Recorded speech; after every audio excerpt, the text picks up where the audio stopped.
এসো বিজ্ঞান শিখিতে আবারও তোমাদেরকে স্বাগত। আমরা আলোচনা করছিলাম দ্বাদশ শ্রেণীর গণিতের অবকল সমীকরণ অধ্যায় সম্পর্কে। অবকল সমীকরণে আজকে যে বিষয়টা নিয়ে আলোচনা করব সেটি হচ্ছে, তোমরা দেখতেই পাচ্ছ আমাদের সিলেবাসের অন্তর্গত একদম শেষ অধ্যায় একমাত্রিক অবকল সমীকরণ, যাকে বলছে linear differential equation. Linear differential equation, তাহলে প্রথমে আমাদেরকে জানতে হবে লিনিয়ার ডিফারেন্সিয়াল ইকুয়েশন বলতে কি বুঝি। একটা অবকল সমীকরণ বা ডিফারেন্সিয়াল ইকুয়েশন, সেই ডিফারেন্সিয়াল ইকুয়েশনটা যদি এই ফরম্যাটে থাকে dy dx plus p into y equal to q, এইটাকে বলা হয় লিনিয়ার ইকুয়েশন বলা হবে যদি এই p এবং q টা হচ্ছে ধ্রুবক বা x এর অপেক্ষক। কি বললাম? ধ্রুবক অথবা x এর অপেক্ষক। তাহলে এটাকে আমি বলবো কি লিনিয়ার ইকুয়েশন। মাথায় রাখতে হবে এখানে স্বাধীন চল এবং অধীন চল দুটোই হচ্ছে এক ঘাতের হতে হবে। ঠিক আছে, স্বাধীন চল এবং অধীন চল দুটোকেই এক ঘাতের হতে হবে। তাহলে এই যে লিনিয়ার ইকুয়েশনটা বললাম বা লিনিয়ার ডিফারেন্সিয়াল ইকুয়েশন অবকল সমীকরণ বললাম, এটা এই ফরম্যাটেও হতে পারে dx by dy p into x equal to q।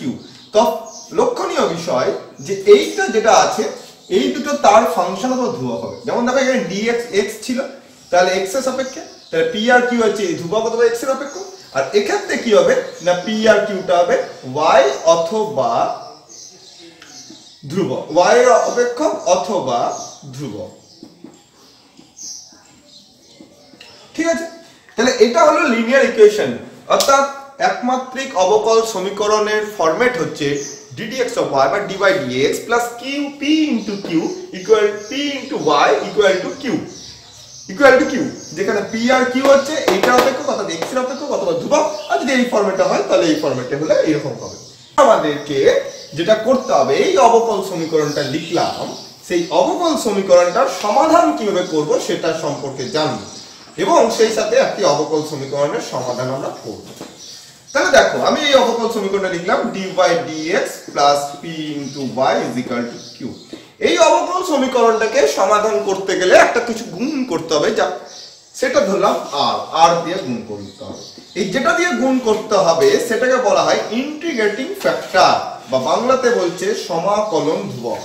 Integrating factor বা সমাকলন ধ্রুবক, ইন্টিগ্রেটিং ফ্যাক্টর বা is লেখা হয়, এটা r। তাহলে r এর মানটা একটা গুণ করলাম, কারণ অবকল সমীকরণটা সমাধান করতে গেলে আমাকে সমাধানের ফরম্যাটে আনতে গেলে r দিয়ে গুণ করতে হবে। এখন লক্ষণীয় বিষয়, r এর মানটা আমাকে বার করতে হবে। আমি ধরলাম r into dy dx plus p into r into y is equal to ddx of r into y। ঠিক আছে, এটা আমি ধরলাম।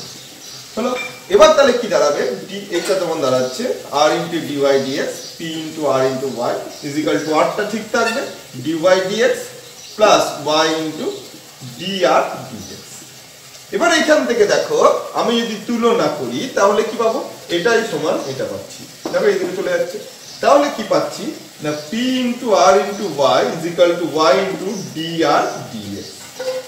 তাহলে এখান থেকে কি পাচ্ছি? দেখো এখান থেকে dr by r is equal to, আমি এখান থেকে যেটা করতে পারি সেটা হচ্ছে dr by r is equal to p into dx।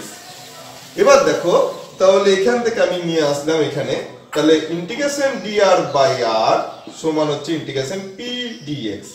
তাহলে log r is equal to integration p dx।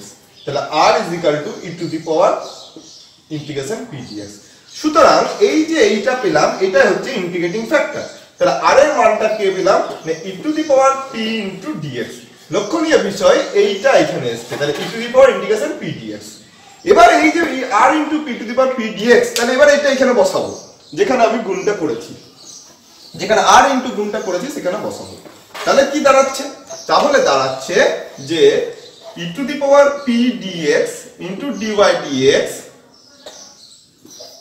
plus p into e to the power p dx into y is equal to q into e to the power p dx। এটা সমান লিখতে পারি ddx of y into e to the power p dx সমান q into e to the power p dx। তাহলে একদম solution দাঁড়িয়ে গেল y into e to the power p dx equal to integration q into e to the power p dx into dx। তাহলে এইটা হচ্ছে solution. দেখো সলিউশনটাকে আমি এই ফরম্যাটে লিখতে পারি y into if, একদম প্রথম এখান থেকে y into if is equal to integration q into if dx। এইটাই হচ্ছে সলিউশন।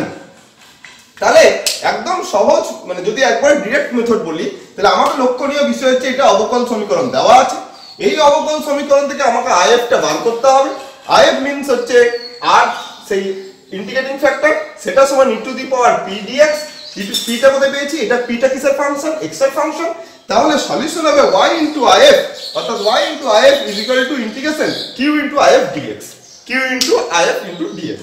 তাহলে দেখো, তাহলে সোজা ব্যাপারটা কি দাঁড়ালো, আমি একদম যদি সহজ ভাবে বলি তাহলে একটা অবকল সমীকরণ, লিনিয়ার অবকল সমীকরণ যদি দেওয়া থাকে বা একমাত্রিক অবকল সমীকরণ দেওয়া আছে dy dx, চিনবো প্রথমে কি করে না, দেখবো এই অবকল সমীকরণটা p আর q টা x এর অপেক্ষ, অথবা যদি ধ্রুবক হয় তাহলে প্রথমে বার করবো সমাকলন ধ্রুবক integrating factor e to the power p dx দাঁড়ালো, এটা হচ্ছে if। তাহলে সলিউশন হচ্ছে y into e to the power p dx is equal to integration q into e to the power p dx dx। তাহলে এটা হচ্ছে একমাত্রিক অবকল সমীকরণের সমাধান। এবার চলো একটা অঙ্ক নিই, সেই অঙ্কটা করে আমরা সমাধান করি অঙ্কটাকে। যেমন ধরো একটা অঙ্ক নিচ্ছি আমি, অঙ্কটাকে এবার আমরা একটা প্রবলেম নিয়ে আলোচনা করব। প্রবলেমটা কি দেওয়া আছে? ধরো এটা দেওয়া আছে, এটা সমান আমি লিখতে পারি dy dx মাইনাস x দিয়ে ভাগ করলাম, আমি ওই ফরম্যাটে নিয়ে এলাম dy dx plus p into y equal to q। এখানে p কত? এখানে p সমান হচ্ছে মাইনাস 1/x, q কত? শুধু x। তাহলে প্রথমে কি বার করব? প্রথমে বার করব if বা সমাকল ধ্রুবক বার করব। সমাকল ধ্রুবক কত? e to the power integration 1/x dx, তাহলে e to the power minus log x, তাহলে দাঁড়ালো কত? শুধু 1/x।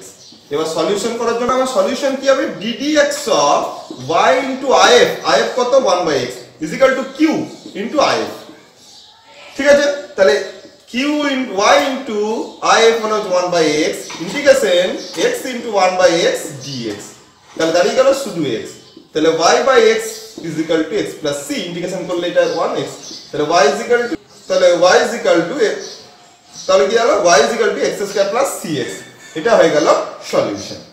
তাহলে আমাদের মূল লক্ষ্য যেটা হচ্ছে যে অবকল সমীকরণ দেওয়া থাকবে সেই অবকল সমীকরণটা তোমাকে প্রথমে চিনতে হবে। কি চিনতে হবে না, সেটা দেখতে হবে সেটা একমাত্রিক অবকল সমীকরণ কিনা, অর্থাৎ লিনিয়ার ডিফারেন্সিয়াল ইকুয়েশন কিনা।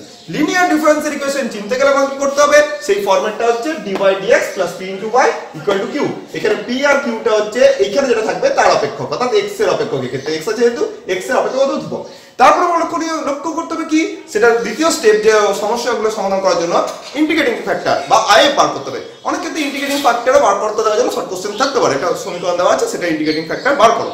if সমান e to the power integration p dx। এবার কি করবে? সলিউশন আছে y into if is equal to integration q into if dx। এই হচ্ছে তোমাদের মানে অঙ্কগুলো করার জন্য যে নিয়ম। তোমাদের যে অধ্যায় আছে সেই অধ্যায়ে মাত্র 35টা থেকে 36টা অঙ্ক আছে, তোমরা অঙ্কগুলো করে নাও, আর আমাদের ডেসক্রিপশন দেওয়া বক্সে দেওয়া লিংকে তো সমাধানগুলো দেওয়াই থাকবে। ঠিক আছে, তাহলে অবকল সমীকরণ আমাদের শেষ হয়ে গেল। আমাদের যে 12 এর যে বিষয়ে অবকল সমীকরণ সেটা আমাদের কিন্তু শেষ হয়ে গেল।